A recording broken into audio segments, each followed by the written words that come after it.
Factors क्या क्या affect करते हैं, सबसे पहले वो देख लेते हैं। इसके लिए हीमोग्लोबिन फॉर ऑक्सीजन, तो पहला कौन सा रहेगा? पार्शियल प्रेशर ऑक्सीजन का। दूसरा क्या है? कंसंट्रेशन हाइड्रोजन आयंस का। तीसरा क्या था? कार्बन डाइऑक्साइड का पार्शियल प्रेशर। और उसके बाद क्या था? टेम्परेचर। और लास्ट रहता है 2, 3 बाइफॉस्फोग्लिसराइड। ये सारे फैक्टर्स रहती हैं जो कि क्या अफेक्ट कर रहे हैं? Oxygen haemoglobin, oxygen haemoglobin affinity affect कर रहे हैं। तो सबसे पहले हम लोग क्या देखेंगे इसमें? Partial pressure of oxygen. तो पार्शियल प्रेशर ऑफ ऑक्सीजन में सबसे पहले क्या रहेगा? जैसे जैसे क्या होगा? CO2 इंक्रीज होगा, वैसे ही क्या होगा? Affinity for of haemoglobin.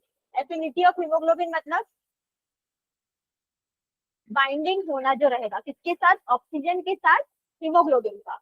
तो ये क्या होगा? वो भी इंक्रीज होगा, यानी कि उतना जल्दी वो बाइंड होगा। तो O2 वैसे ही हीमोग्लोबिन के साथ बाइंड होगा। अगर डिक्रीज होगा पार्शियल प्रेशर ऑफ ऑक्सीजन में, तो ये कर्व जो है वो किस तरफ शिफ्ट हो जाता है? राइट की तरफ। मतलब ये पूरा जो कर्व देखे थे ना, इसका कर्व देखे थे, तो राइट की तरफ वो शिफ्ट हो जाएगा। तो ये इफेक्ट कर रहा है पहला तो पार्शियल प्रेशर ऑफ ऑक्सीजन जो फैक्टर्स है। उसके बाद सेकेंड में देखना क्या क्या चीजें हैं। अब एसिडिटी यानी कि पीएच का देखते हैं। तो अगर यहाँ पे एसिडिटी की वैल्यू मतलब अगर तुम्हारा कंसंट्रेशन हो गया या फिर पीएच हो गया, इसमें अगर क्या रहेगा? लोअर वैल्यू रहेगा, तो क्या करेगा वो? हीमोग्लोबिन की एफिनिटी को क्या करेगा? कम करेगा। ठीक है, डिक्रीज कर देगा। पहला क्या था? Partial pressure. पार्शियल प्रेशर में क्या रहेगा कि पार्शियल प्रेशर अगर ज्यादा रहेगा तो एफिनिटी जो है हीमोग्लोबिन की बाइंड होने की वो ज्यादा रहेगी। लेकिन अगर एसिडिटी की बात करेंगे या पीएच की बात करेंगे, तो लोअर वैल्यू जो है पीएच का या फिर हाई कंसेंट्रेशन जो है H+ आयंस का, जिसको हम बोल रहे हैं एसिडिटी रहेगा, तो इससे हीमोग्लोबिन की जो एफिनिटी है O2 के साथ बाइंड होने की वो क्या हो जाएगी? कम हो जाएगी। और O2 डिसोसिएट हो जाएगा जल्दी हीमोग्लोबिन से। हम लोग पढ़े थे क्या? HgO2, ये क्या था? बाइंड होने के बाद बना रहा, तो ये जल्दी क्या हो जाएगा? डिसोसिएट हो जाएगा। ठीक है, अगर तो इसका मेन एसिडिक प्रोडक्ट में देखते हैं हम लोग लैक्टिक एसिड और कार्बोनिक एसिड, ये दोनों प्रोडक्ट्स हैं।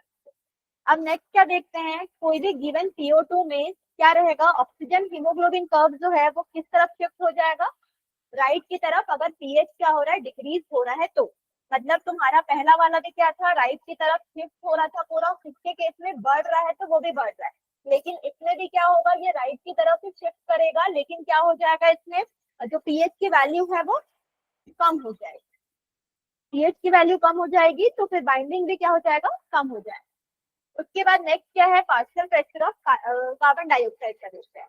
तो अब जैसे जैसे PCO2 बढ़ रहा है, मतलब कार्बन डाइऑक्साइड का वैल्यू बढ़ेगा, तो हीमोग्लोबिन क्या रिलीज करेगा? ऑक्सीजन जल्दी रिलीज करेगा, और ये कर्व जो है वो भी सेम कर्व शिफ्ट राइट होगा, यानी कि जो ग्राफ दिया हुआ है वही ग्राफ रहेगा। उसके बाद पीएच और PCO2 जो है ये दोनों रिलेटेड फैक्टर्स हैं।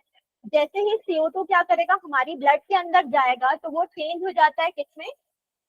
कार्बोनिक एसिड में। तो ये एक बायोकेमिकल रिएक्शन है जिसमें एंजाइम कौन सा लगता है? कार्बोनिक एनहाइड्रेस एंजाइम लगेगा, यानी कि जैसे ब्लड में जाएगा तो किसमें बदलेगा? वो H2CO3 कार्बोनिक एसिड में बदल जाएगा। अब ब्लड में जो कार्बोनिक एसिड है वो किसमें डिसोसिएट हो जाता है? H+ के आयंस में डिसोसिएट होगा, और किसमें? HCO3-। मतलब तुम्हारा H2CO3 यहाँ पर है, वो किसमें किसमें डिसोसिएट होगा? H+ और किसमें रहेगा? HCO3- में डिसोसिएट हो जाएगा। तो ये याद रखना। तो कंसेंट्रेशन जो है H+ आयंस का वो बढ़ जाएगा क्योंकि डिसोसिएट हो जा रहा है, और पीएच जो है वो ब्लड का क्या हो जाएगा? कम हो जाएगा। क्योंकि एसिडिक है तो पीएच क्या रहेगा, वैल्यू क्या रहती है,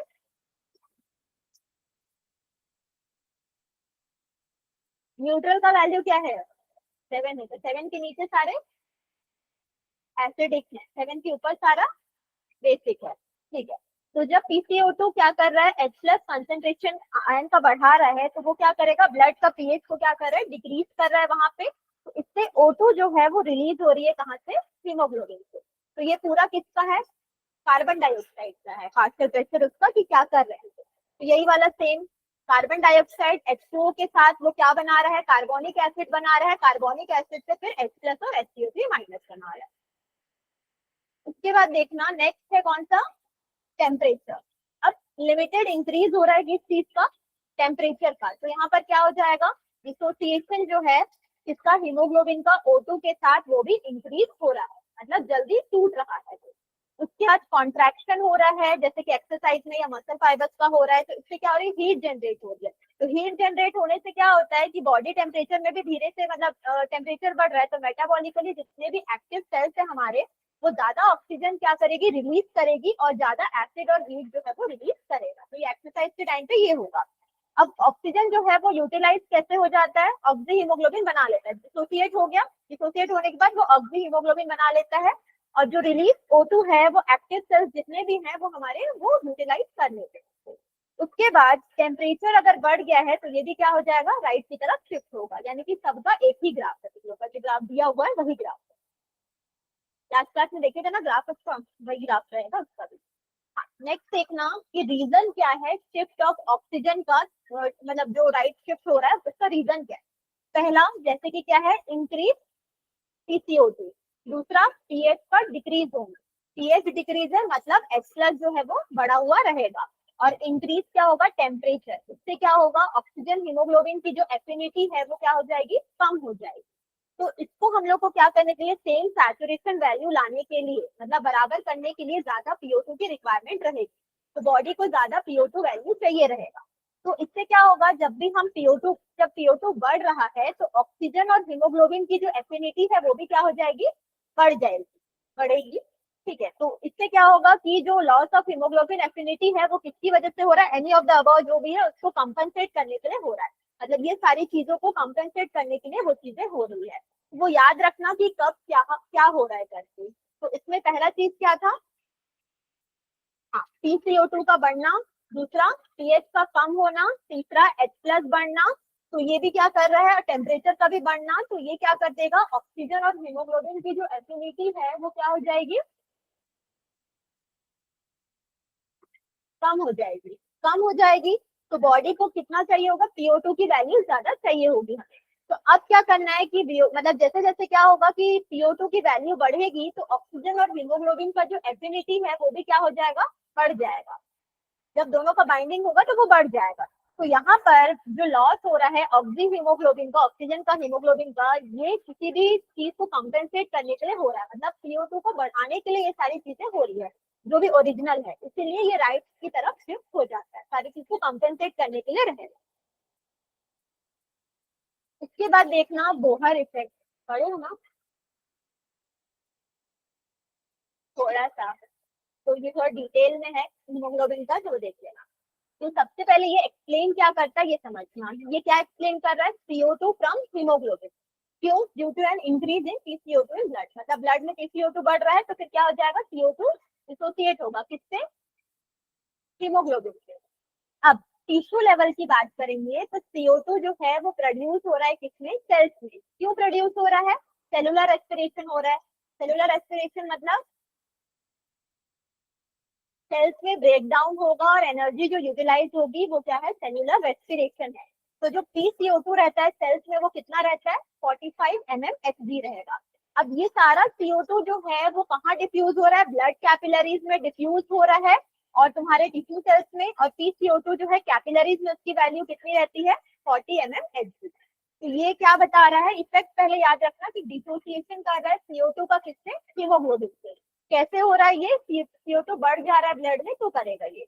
तो पहला वही टिश्यू लेवल में सेलुलर रेस्पिरेशन की वजह से बन रहा है, यानी कि हम ऑक्सीजन और कार्बन डाइऑक्साइड इंटेक कर रहे हैं तो कार्बन डाइऑक्साइड हमारी बॉडी में ज्यादा हो गया है तो वो क्या करेगा, हीमोग्लोबिन से डिसोसिएट करेगा। अब ये जो डिसोसिएट होगा वो सेलुलर रेस्पिरेशन से हो रहा है, तो CO2 का सेल्स में इतना रहेगा और कैपिलरीज में उसकी वैल्यू क्या रहेगी, 40 mmHg रहेगा। अब जैसे ही CO2 कहाँ जाता है, प्लाज्मा और आरबीसी में जा रहा है, तो ये क्या करता है, वाटर के साथ रिएक्ट करके क्या बनाएगा, कार्बोनिक एसिड। फिर ये डिसोसिएट होगा किसमें, H+ आयंस में और बाइकार्बोनेट आयंस। तो ये याद रखना किसमें हो रहा है, ये टिश्यू लेवल में एंटर करने के बाद है, जिसमें सेल्स की क्या रहेगी और कैपिलरीज की वैल्यू क्या रहेगी। ठीक है, उसके बाद नेक्स्ट कहाँ एंटर कर रहा है, ये प्लाज्मा में एंटर कर रहा है और वाटर के साथ रिएक्ट करेगा, क्योंकि प्लाज्मा में 97% वहाँ क्या रहेगा, वाटर ही है वहां पे। ठीक है, तो उसके बाद ये देख रहे हैं, तो ये क्या बनाएगा, कार्बोनिक एसिड बनाएगा और H+ आयंस रिलीज कर रहा है बाइकार्बोनेट आयंस। उसके बाद जैसे ही H+ जो है वो किसके साथ बाइंड हो रहा है, अमीनो एसिड के साथ, किसके अंदर, हीमोग्लोबिन में।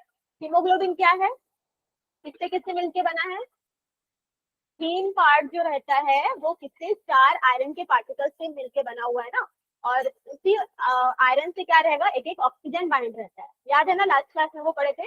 और जो ग्लोबिन पार्ट होता है वो क्या रहता है, प्रोटीन पार्ट। तो प्रोटीन किससे बना रहता है, अमीनो एसिड से। तो वही, तो ये जब बाइंड होगा अमीनो एसिड से हीमोग्लोबिन के साथ, तो उसके स्ट्रक्चर में क्या आएगा, थोड़ा सा चेंजेस आएगा। तो इसकी वजह से ऑक्सीजन जो कैरिंग कैपेसिटी है वो भी क्या हो जाएगी, कम हो जाएगी। अब एकदम पीएच कम हो गया है, यानी कि कंसेंट्रेशन H+ का जब बढ़ जाएगा तो क्या हो जाएगा, टिश्यू सेल्स में O2 ज्यादा अवेलेबल रहेगा।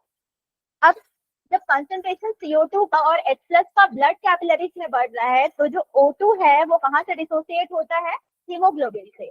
इसी को हम क्या बोलते हैं, बोहर इफेक्ट। और ये फ्री O2 जो है वो हमारे टिश्यू सेल्स के अंदर चला जाता है और वही चीज को यूटिलाइज करता है। तो पूरा प्रोसेस होता है, फिर हमारा O2 यूटिलाइज होगा बॉडी। तो शॉर्ट में एक बार फिर सुन लो, पहला क्या रहेगा, सबसे पहले क्या रहेगा, डिफ्यूजन होगा। डिफ्यूजन किसमें हो रहा है, यहाँ पर सेल्स में हो रहा है और कैपिलरीज में हो रहा है, इन दोनों में डिफ्यूजन हो रहा है। दोनों का प्रेशर अलग है, कॉन्सेंट्रेशन अलग है। प्लाज्मा में एंटर करेगा तो वाटर के साथ रिएक्ट करेगा, कार्बोनिक एसिड बनाएगा, फिर ये कार्बोनिक एसिड आगे डिसोसिएट होकर H+ और बाइकार्बोनेट आयंस बनाएगा। उसके बाद क्या होगा, जब तुम्हारा H+ आयंस जो यहाँ से निकला है वो किसके साथ, अमीनो एसिड और हीमोग्लोबिन के साथ बाइंड होगा, तो उसके स्ट्रक्चर में चेंजेस आ जाएगा और ये क्या करेगा, ऑक्सीजन कैरिंग कैपेसिटी को कम कर देगा। अब इससे पीएच कम हो जाएगा, H+ कंसेंट्रेशन बढ़ जाएगा, तो O2 हमारे टिश्यू के लिए ज्यादा अवेलेबल रहेगा। अब ये जो O2 है वही क्या करेगा, सेल के अंदर एंटर करेगा, हमारी सेल्स के अंदर, टिश्यू सेल्स के अंदर एंटर करेगा और यूटिलाइज करेगा। तो ये पूरा प्रोसेस क्या है, बोहर इफेक्ट है, उन्होंने दिया था।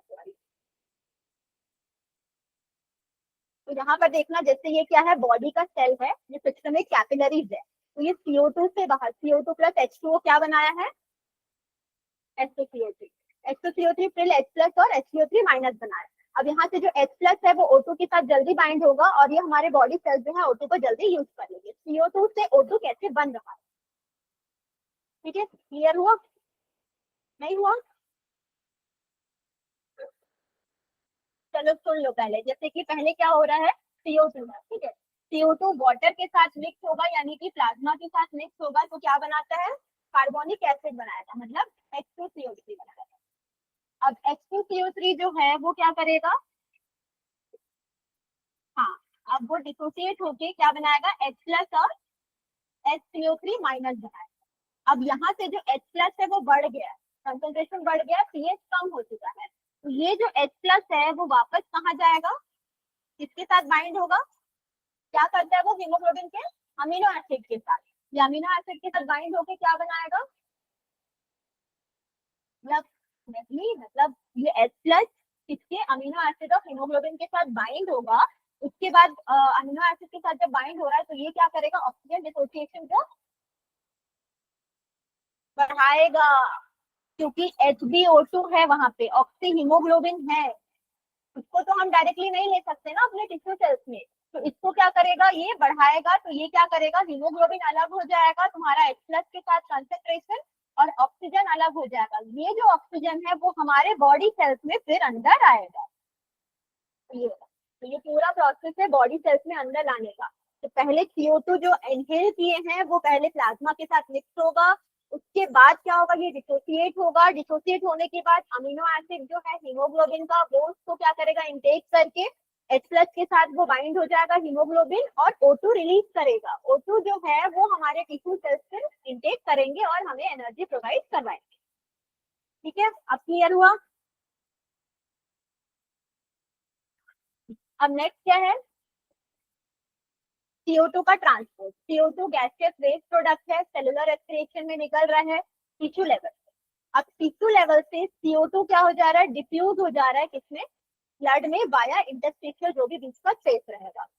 अब every 100 ml of deoxygenated blood जो है वो कितना डिलीवर कर रहा है, 4 ml CO2 किसमें, एल्वियोली में। ठीक है, तो ये जो है वो ट्रांसपोर्ट हो रहा है ब्लड में 3 मेन फॉर्म से। ये CO2 के बारे में था, तो 3 मेन फॉर्म से सबसे पहला तुम्हारा आएगा यहाँ पे डिजॉल्व कार्बन डाइऑक्साइड। तो डिजॉल्व कार्बन डाइऑक्साइड मतलब 7% जो है CO2 का, वो किसमें डिजॉल्व हो जाता है, ब्लड प्लाज्मा। पहले हम लोग बोहर इफेक्ट पढ़े, तो बोहर इफेक्ट में CO2 प्लाज्मा के साथ डिजॉल्व हो रहा है, तो कितना परसेंट डिजॉल्व होता है, 7%। फिर वो एल्वियोली में डिफ्यूज होता है, फिर वो लंग्स तक पहुंचता है। अब सेकेंड क्या है, कार्ब अमीनो कंपाउंड है। तो यहाँ पे 23% जो CO2 है वो किसके साथ, अमाइनो ग्रुप के साथ कंबाइन होती है। जो बचा था ना हमारे पास, जो अमाइनो ग्रुप के साथ बाइंड हो रहा था वो 22% सिर्फ प्रोटीन यहाँ पर, और 1% मेजरली क्या रहेगा, हीमोग्लोबिन। और ये क्या बनाएगा, कार्ब अमीनो हीमोग्लोबिन बना रहा है। अब CO2 किसके साथ बाइंड होता है, मेनली टर्मिनल अमीनो एसिड के साथ। जैसे ग्लोबिन चेन्स होती है ना, मतलब अमीनो एसिड के चेन्स होती है, तो उसके लास्ट 2A और 2B चेन होता है, नाम रहता है उसका, तो उसके साथ वो जाके बाइंड होगा अमीनो एसिड से। तो हीमोग्लोबिन किसके साथ बाइंड हो रहा है, कार्बन डाइऑक्साइड के साथ, तो उसे हम क्या बोलते हैं, कार्ब अमीनो हीमोग्लोबिन बोलते हैं। तो यहाँ हीमोग्लोबिन कार्बन डाइऑक्साइड के साथ HbCO3 बना रहा है, मतलब कार्ब अमीनो हीमोग्लोबिन का फॉर्मेशन कर रहा है। क्लियर हुआ।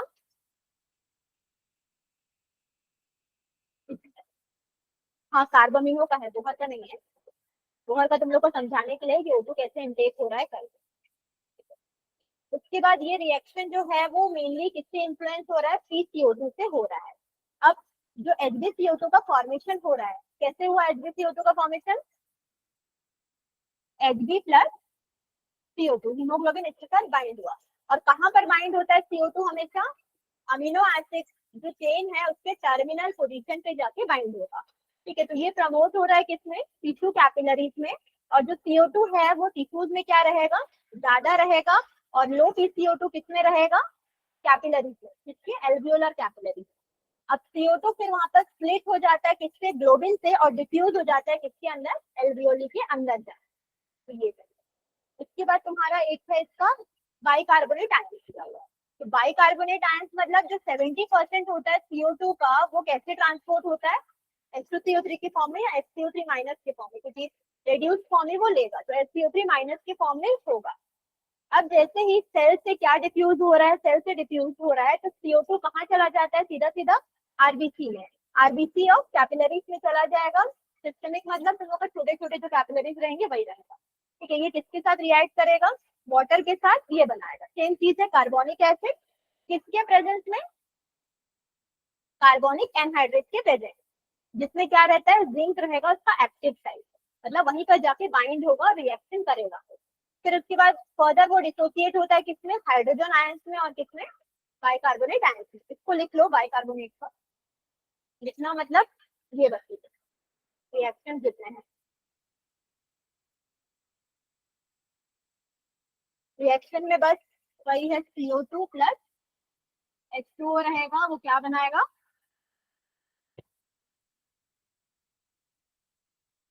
H2CO2। किसके प्रेजेंस में रहेगा, कार्बोनिक एनहाइड्रेट के प्रेजेंस में रहेगा।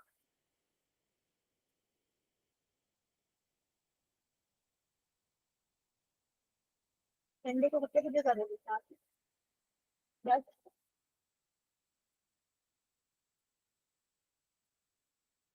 10 बजे फिर बात करूंगी, मैं सबको खुला 10 बजे, बच्चे लोग का 11 बजे तक।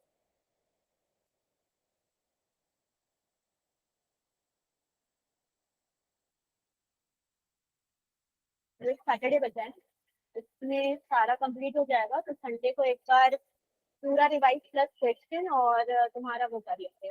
आज का क्वेश्चन कितना होगा कवर कर लेंगे और याद कर लेंगे।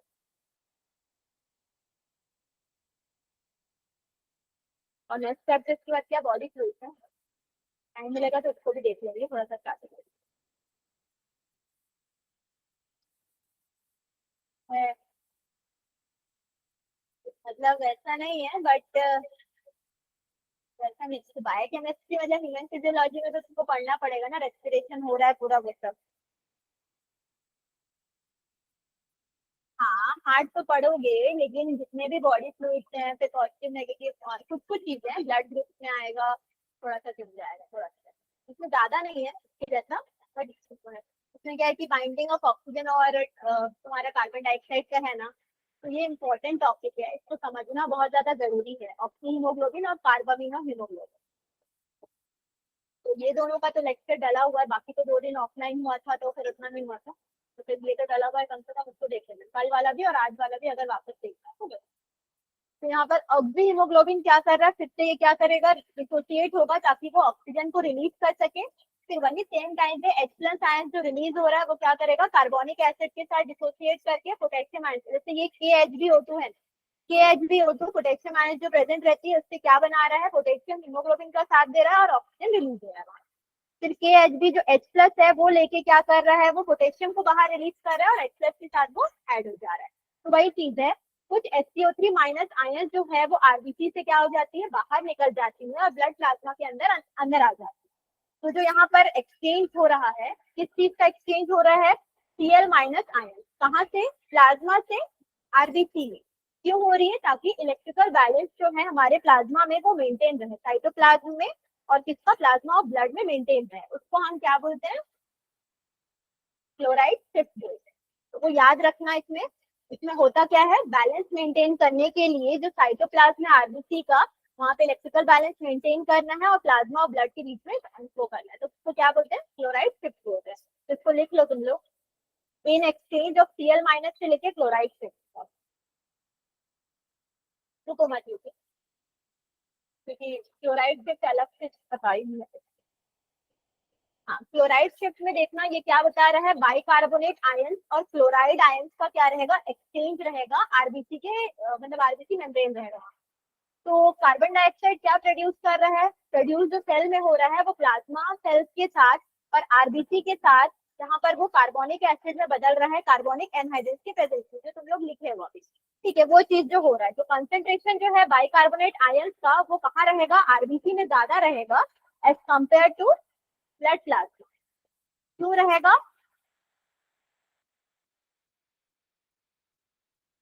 तुम्हें तुम लोग अभी कुछ बस बोलने वाला काम है, ठीक है। हाँ देखो, कार्बन डाइऑक्साइड सबसे पहले जो सेल से प्रोड्यूस हो रहा था वो कहाँ डिफ्यूज हो रहा है, प्लाज्मा में। अब प्लाज्मा और आरबीसी दोनों में हो रहा है, तो जहां पर वो चेंज हो जाता है किसमें, कार्बोनिक एसिड में। कौन सा एंजाइम है, कार्बोनिक एनहाइड्रेस एंजाइम रहेगा। तो यहाँ पे जो ये जल्दी प्रोड्यूस जो हो रहा है कार्बोनिक एसिड, वो दोनों में बढ़ जाता है, H प्लस और HCO3 माइनस में। तो यही जो कंसंट्रेशन है किसका, बाइकार्बोनेट आयंस का, वो कहाँ पे ज्यादा रहेगा, आरबीसी में ज्यादा रहेगा एज कम्पेयर टू प्लाज्मा। तो इसी के लिए क्या किया जाता है, एक्सचेंज किया जाता है bicarbonate ions for chloride ions, ताकि क्या कर सके, क्लोराइड शिफ्ट, यानी कि इलेक्ट्रिकल बैलेंस को हमारी बॉडी में मेंटेन करके रख सके। इलेक्ट्रिकल बैलेंस किसके किसके बीच में मेंटेन करना है, आरबीसी और हमारे sorry cytoplasm of the cell और हमारे ब्लड प्लाज्मा के बीच में, उन दोनों को मेंटेन करके रखना है। कि साइटोप्लाज्म में सारे ही क्या रहेंगे, सेल ऑर्गेनल्स प्रेजेंट होंगे और ब्लड प्लाज्मा के अंदर ही पूरा सेल्स प्रेजेंट होगा, उसके अंदर ही ऑर्गेनल्स रहेंगे। तो उन दोनों में मेंटेन करना जरूरी है, ताकि क्या कर सके वो आगे हमें ऑक्सीजन प्रोवाइड करके एनर्जी प्रोवाइड करा सके। तो वो चीज लिख लो, पहले वाले ही लिख लो, ये वाला, in exchange Cl minus moves from plasma into RBC.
हो गया फ्लोराइड शिफ्ट।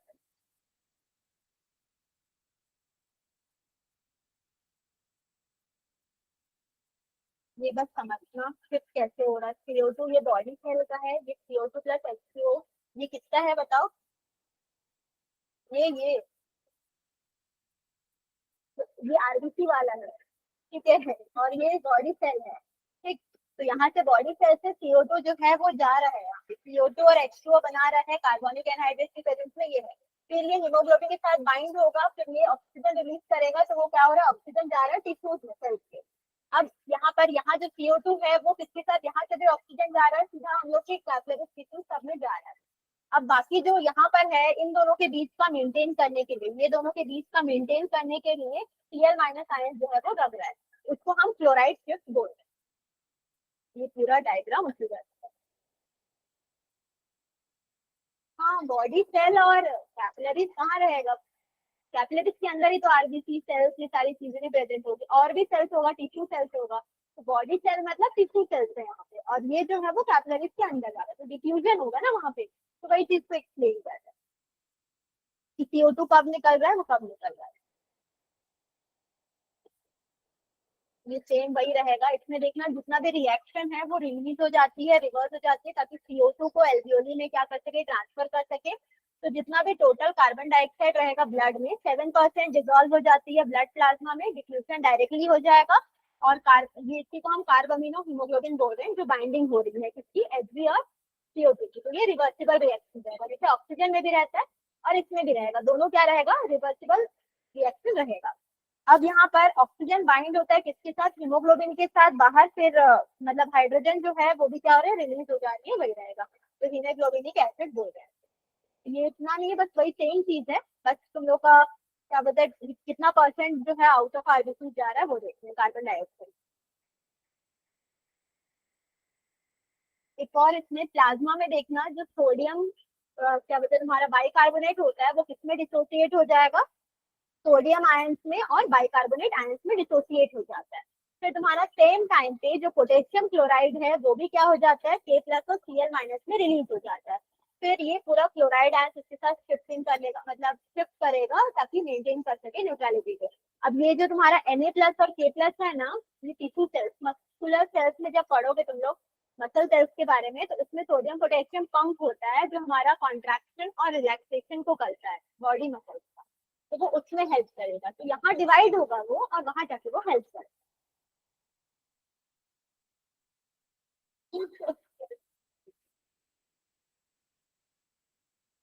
अब यहाँ पर वो भी देखना कि ये आरबीसी में बाइकार्बोनेट आयंस जब एंटर करेगा तो आयनिक बैलेंस को मेंटेन करेगा पूरी तरीके से, और क्लोराइड आयंस आरबीसी के बाहर चले जाएगी।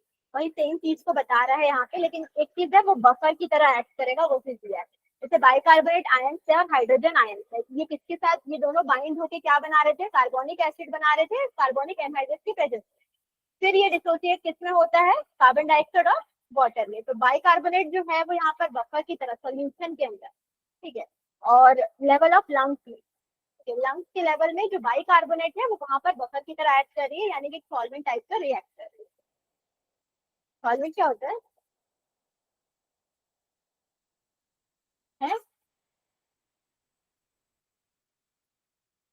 हाइड्रोजन है ना। अच्छा ठीक है, सॉल्यूट को हम सॉल्वेंट में डिजोल्व करते हैं, सॉल्वेंट ज्यादा अमाउंट में प्रेजेंट रहता है, सॉल्यूट कम अमाउंट में प्रेजेंट रहता है। अभी क्या पढ़े, पहला कार्बामिनो हीमोग्लोबिन का पढ़े हम लोग, ठीक है, बोहर इफेक्ट पढ़े मेन तो। उसके बाद क्या था, क्लोराइड शिफ्ट था। तुम पेंसिल से लिखो वहां पर बोहर इफेक्ट, क्लोराइड शिफ्ट, दो चीजें लिखो बुक में, बोहर इफेक्ट और क्लोराइड शिफ्ट। थर्ड लिखना Hayden effect, Hayden effect, Hayden effect. Hayden ना नीट में पूछा था, और शिफ्ट कभी क्लोराइड शिफ्ट भी पूछा था। हाइडेन इफेक्ट,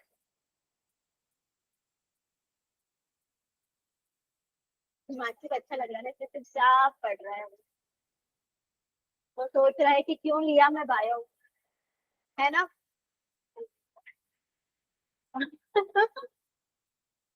चलो ठीक है। अब एल्वियोलर कैपिलरीज में भी क्या हो रहा है, ऑक्सीजन बाइंड हो रहा है किसके साथ, हीमोग्लोबिन के साथ बाइंड हो रहा है। तो अब ये क्या करेगा, CO2 जो रहेगा, जैसे मतलब ये हीमोग्लोबिन है तुम्हारा, जैसे हीमोग्लोबिन के सेल्स रहते हैं 4, यहाँ पर क्या रहेगा, आयरन के है। तो इसमें क्या करेगा, जैसे ही O2 आके इसमें बाइंड होगा तो ये CO2 जो इसके अंदर प्रेजेंट है उसको क्या कर देगा, डिस्प्लेस कर देगा। तो इससे क्या होगा, CO2 ट्रांसपोर्ट जो है वो एल्वियोलर ब्लड से कहाँ चला जाएगा, एल्वियोली में चला जाएगा। तो इसी को हम क्या बोलते हैं, हाइडेन इफेक्ट बोलते हैं। हाइडेन इफेक्ट क्या होता है, जब हाँ एक्सचेंज हो रहा है, यानी कि ऑक्सीजन अंदर जा रहा है हीमोग्लोबिन से और वो डिस्प्लेस कर दे रहा है CO2 को, जिससे CO2 एल्वियोलर ब्लड से कहाँ चले जा रही है, एल्वियोली में जा रही है, ताकि गैसेस एक्सचेंज हो सके, मतलब CO2 बाहर निकले और O2 अंदर हो। तो इसके लिए वो हाइडेन इफेक्ट है, मतलब नॉर्मल ब्रीदिंग को हम हाइडेन इफेक्ट बोलते हैं। अब ये तुम्हारा बायोलॉजी में मतलब ये है कि तुम वो रिलेट कर रहे हो ना सब चीजों को कि क्या हो रहा है करके। अब तुम नॉर्मल सांस ले रहे हो और बाहर कार्बोमिनो डिस्प्लेस होगा हीमोग्लोबिन से वहां से। तो कंसेंट अगर यहाँ अब इससे क्या होगा कि ऑक्सी हीमोग्लोबिन का कंसेंट्रेशन बढ़ जाएगा, तो एफिनिटी जो है CO2 का वो कम हो जाएगा। अब यहाँ ये डिसोसिएट करेगा कहाँ से, CO2 फ्रॉम हीमोग्लोबिन, जिससे क्या रिलीज होगा, H+ आयंस रिलीज होंगी और वो बाइंड होगा। तो यहाँ पर स्ट्रॉन्ग एसिड जो रहेगा लंग्स में वो कौन एक्ट होता है, ऑक्सी हीमोग्लोबिन। एक एक चीज जैसे कि थोड़ी थोड़ी चीजें हैं, एक एक पॉइंट ना वो उसने डायरेक्टली दिया हुआ है, बट उसका तुमको एक्सप्लेनेशन समझना जरूरी है, नहीं समझोगे ना तो वो कार्बामिनो और ऑक्सी गायब हो जाए।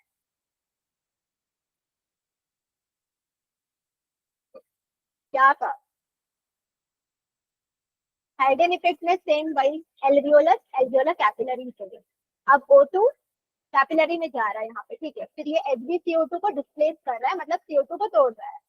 CO2 जो टूट गया है वो वापस कहाँ आ जा रहा है, एल्वियोलस में, ताकि वो एक्सचेंज कर सके गैस। क्लियर।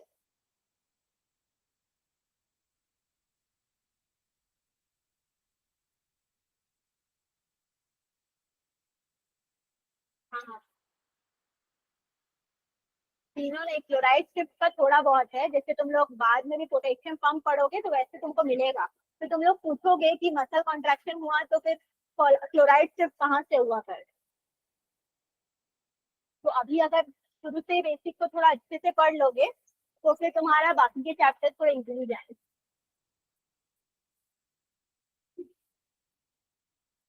वो नाम तो भूलना ही नहीं है, ऑक्सी हीमोग्लोबिन और तुम्हारा कार्बामिनो हीमोग्लोबिन तो भूलना ही नहीं। फिर उसके बाद ये पढ़ेंगे हम लोग, डिसऑर्डर्स कल पढ़ेंगे, पर इसको आज कंप्लीट करते हैं। पहले इसके बाद वाला टॉपिक क्या है तुम लोग का, हाँ भाई, कंट्रोल ऑफ रेस्पिरेशन है, ठीक है। तो जो रेगुलेशन है ब्रीदिंग का वो कैसे कंट्रोल हो रहा है ये समझना, कहाँ से कंट्रोल हो रहा है, respiratory centre of neural system से हो रहा है।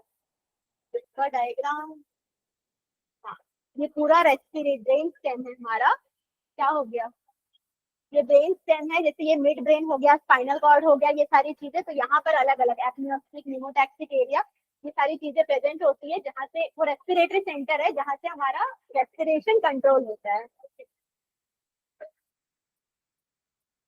अरे वो तुमको समझाने के लिए कि ब्रेन में कहाँ प्रेजेंट होता है करके। अब तुम लोग ब्रेन पढ़ोगे जब फिर नेक्स्ट न्यूरल कंट्रोल में, तब भी पूछोगे अब रेस्पिरेटरी सेंटर कहाँ था करके। लेने का टाइम जरूरी नहीं है, तुम लोग को पढ़ना है ना, आगे बढ़ना है ना। आंसर भी बोलेगा मेरे को तो नहीं देना।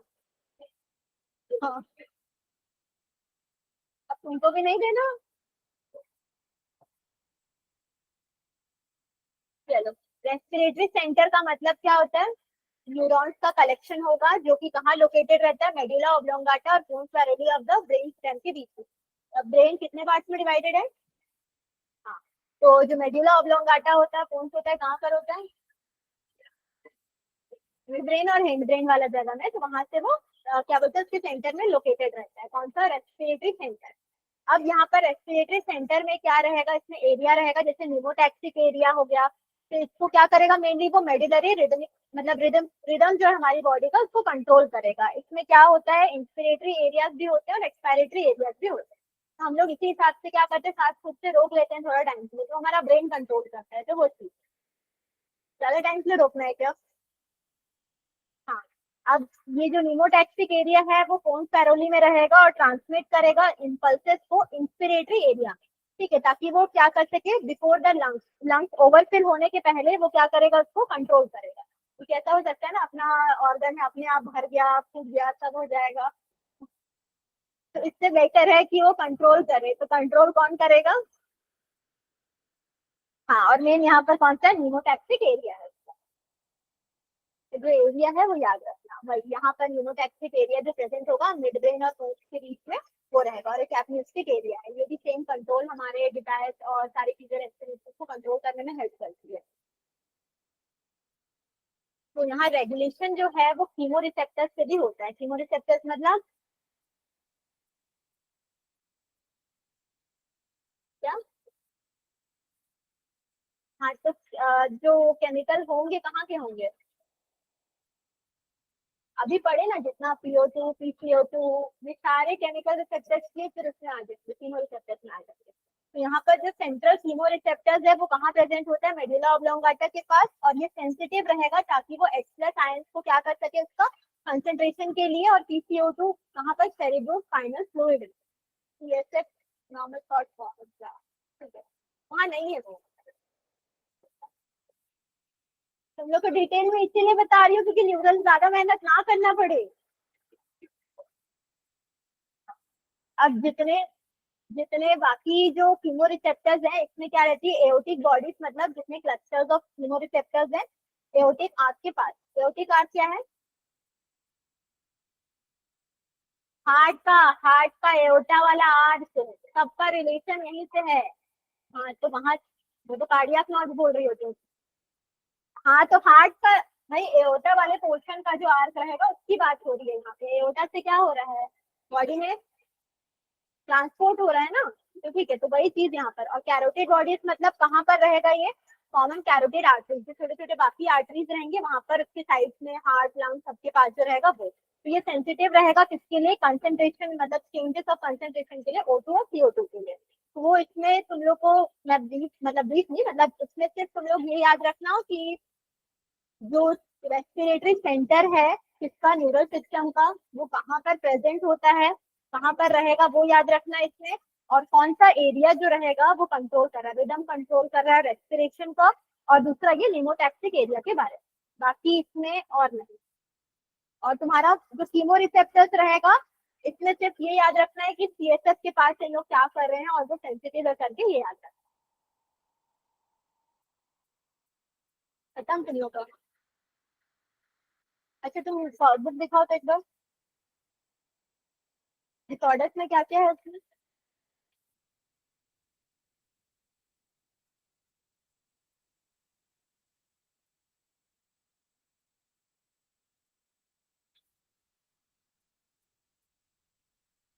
कौन सा, एम्फाइसेमा है वो ना, ऑक्यूपेशनल रेस्पिरेटरी डिसऑर्डर होगा, और एक लास्ट वाला ये यहाँ पे है ना, ऑक्यूपेशनल रेस्पिरेटरी वाला। तो तुम्हारा यहाँ तो है कहाँ पर प्रेजेंट है, निमोटैक्सिक सेंटर का, कीमोसेंसिटिव एरिया जो है रिदम सेंटर के पास है, हाईली सेंसिटिव है CO2 और हाइड्रोजन आयन से। क्या चीज तुमको और चाहिए, ये पूरा वही चीज है जो मैंने बताया। कौन सा पेरिफेरल वाला, अच्छा ये लास्ट वाला, इसलिए तो मैं बोली कि वो कम, वो करना है करके, CSF वाला जो रहेगा वो पढ़ना है करके। डिसऑर्डर तो छोड़ दूंगा क्योंकि और दो चार डिसऑर्डर बताऊंगी ना इसलिए। क्योंकि डिसऑर्डर्स के अलावा इतने में PhD नहीं होगा। अच्छा, एल्वियोलर एयर, जो एल्वियोली में एयर प्रेजेंट है वहां पर कितना रहता है O2 का pressure, partial pressure, partial pressure.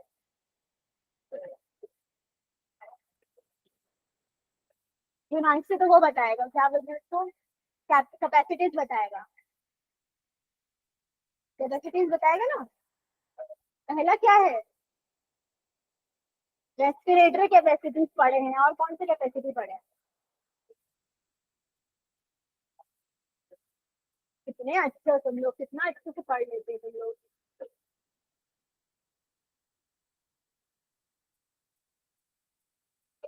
क्या हो गया?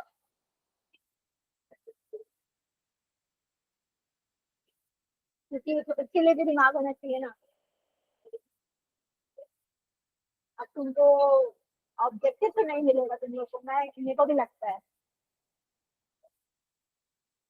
नहीं पढ़ोगे ब्रीफ में तो नहीं मिलेगा, साफ सी बात है वहां पे। ठीक है, आईआरवी, ईआरवी और क्या था? RV, resist, resist. आरवी के बाद,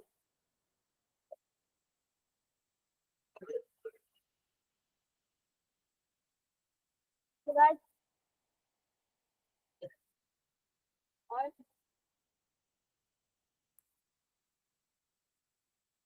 अब बताते जाओ वैल्यू। आईआरवी का 2500 से 3000। ठीक है, ईआरवी का, आरवी का, आरवी का, और आईसी का कितना होगा बताओ फिर भी तुम लोग। हाँ, टीवी का कितना है? 500 है, तो इसका कितना होगा? 3500, 3500 में जाएगा ना, क्योंकि तुम्हारा आईआरवी का वैल्यू कितना रहता है? 2500 से 3000। हाँ, तो इसी को ऐड करना है बस। इसके बाद इसी का वैल्यू क्या रहेगा?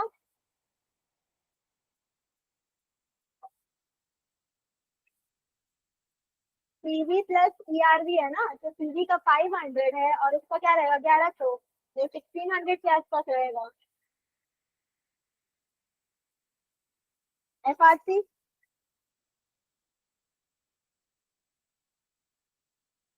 तो तुम्हारा ईआरवी का वैल्यू कितना है?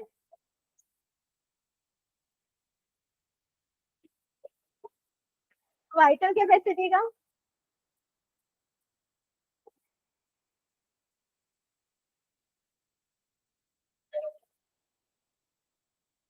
कितना होगा टोटल? वो दिया है तो वो बता दे रहा है, वो ज्यादा डिटेल में बना के नहीं, वैसे बता दे रहा है।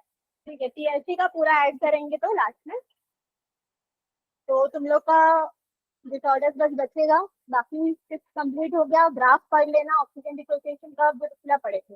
मैकेनिज्म ऑफ ब्रीदिंग में दो चीज था, क्या क्या? इंस्पिरेशन और एक्सपायरेशन। इस दिन बनाए थे ना दो चीजें, इंस्पिरेशन और एक्सपायरेशन के बीच में डिफरेंस क्या था? हिमांशु भी आया था उस दिन। हाँ, वो नहीं आया था हिमांशु, तुम्हारी कॉपी में लिखा है ना, उस दिन ऑफलाइन क्लास हुई थी। ये तो पढ़ ली थी पहले से, फिर इसको याद नहीं था।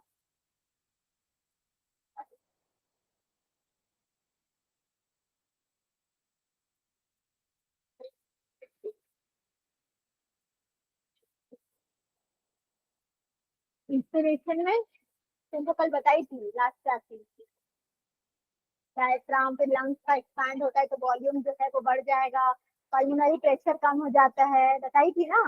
हाँ, क्या? रेज अप हो जाएंगे, और एक्सपायरेशन में, हाँ तुम लोग इसका लिखे भी नहीं हो अभी तक। तुम लोग को एनसीईआरटी का देखने बोली थी, क्वेश्चंस देखे? पढ़े नहीं? वहां पे तुम लोग को लिखा है, define oxygen dissociation curve, can you suggest any reason for this sigmoidal pattern? Question number 11, NCERT. वो क्वेश्चन का आंसर मेरे को परसों लिख के ला के दोगे। अरे अभी तो बोल रही हो, जो पढ़ाई हो वो तो करो। मैं तो पूरा ही बोलूंगी अभी तो, क्योंकि हो गया है बस डिसऑर्डर छोड़ के। और जितना भी कैपेसिटीज है वो याद करके रखोगे, और तुम्हारा क्या रहेगा?